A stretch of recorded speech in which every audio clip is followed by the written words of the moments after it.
महाराष्ट्रामध्ये गणपती, मारुती, महादेव यांची असंख्य मंदिरं आहेत. पण पाच पांडवांचं कुठं मंदिर असेल याचा कधी विचार केला आहे का? नाही ना? तर तळेगाव दाभाडेमध्ये एक आहे पाच पांडवांचं एक मंदिर. हे महाराष्ट्रातील एकमेव मंदिर आहे आणि भारतातील दुसरं मंदिर. आज आपण आहे तळेगाव दाभाडेमधील पाच पांडव मंदिरापाशी. या मंदिराची संपूर्ण माहिती आज आपण या व्हिडिओमध्ये पाहणार आहोत.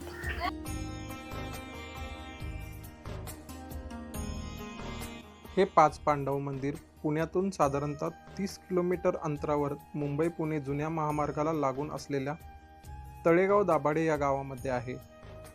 येथे जायला तुम्हाला रेल्वे आणि रस्ते दोन्ही सुद्धा मार्गांचा वापर होऊ शकतो.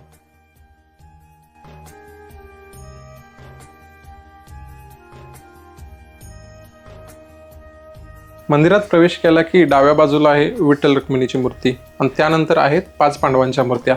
यामध्ये धर्मराज, युधिष्ठिर, भीम, अर्जुन, नकुल, सहदेव यांच्या 5 बसलेल्या हात जोडलेल्या मूर्त्या आहेत आणि आतल्या गाळ्यामध्ये आहे द्रौपदीची मूर्ती. या आतमध्ये बघूया.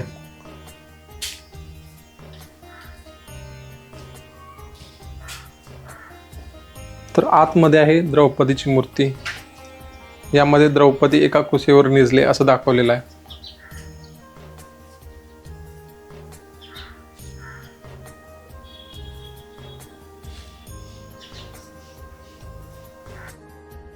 जसे या मंदिराचे वेगळेपण आहे तसेच या मंदिरातील मूर्त्यांबद्दल सुद्धा विविध आख्यायिका आहेत.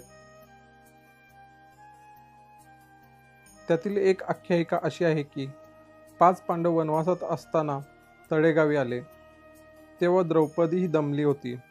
तिने काही काळ विश्रांती घेतली. ते ठिकाण म्हणजेच हे मंदिर. तर काही जण असेही सांगतात की खुद्द पांडवांनीच हे मंदिर बांधले. आपणही अशा आख्यायिका मनापासून ऐकायच्या आणि या आगळ्या वेगळ्या मंदिराच्या दर्शनानंतर माघारी वळायचे. ही आहे धर्मराज युधिष्ठिर यांची मूर्ती. 5 पांडवांमधला सर्वात मोठा भाऊ, ज्याला धर्मराज असेही म्हटले जाईल. सत्य आणि न्याय हाच त्याचा मार्ग होता. ही आहे भीमाची मूर्ती. 5 पांडवांमधील सर्वात शक्तिशाली योद्धा. त्याच्या ताकदीची तुलना कोणी करू शकत नव्हतं. दुर्योधनाचा पराभव करून त्याने अन्यायाचा अंत केला.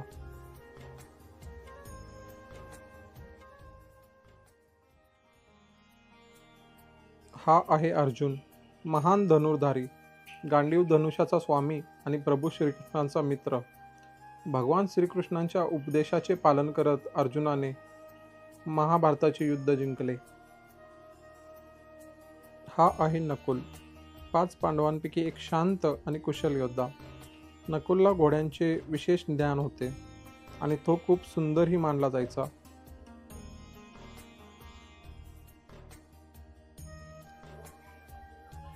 ही आहे सहदेवची मूर्ती. 5 पांडवांमधील सर्वात ज्ञानी भाऊ. त्याला ज्योतिष आणि भविष्य या दोघांचा अभ्यास होता असं म्हटलं जातं. येथील ग्रामस्थांकडून आम्हाला असं सांगण्यात आलं की पूर्वी या मूर्त्या अशाच उघड्या होत्या. इथं कुठल्याही प्रकारचं मंदिर वगैरे नव्हतं. त्यानंतर ग्रामस्थांच्या पुढाकारातून इथे एक नवीन मंदिर बांधण्यात आलं. त्याचीही आता पडझड झालेली आहे.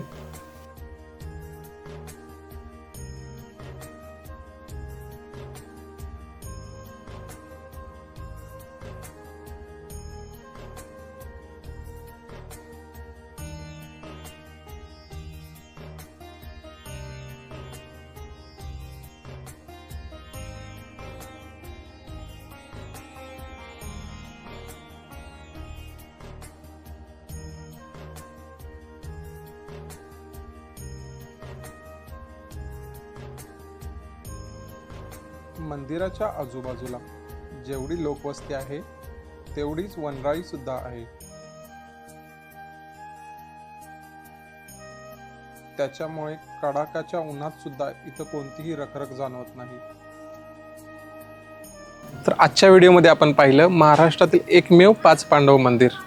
अशाच प्रकारचे नवीन नवीन व्हिडिओ पाहण्यासाठी आमच्या चॅनेलला नक्की सबस्क्राईब करा, व्हिडिओला लाईक करा आणि नक्की शेअर करा. भेटूया पुढच्या व्हिडिओमध्ये. धन्यवाद.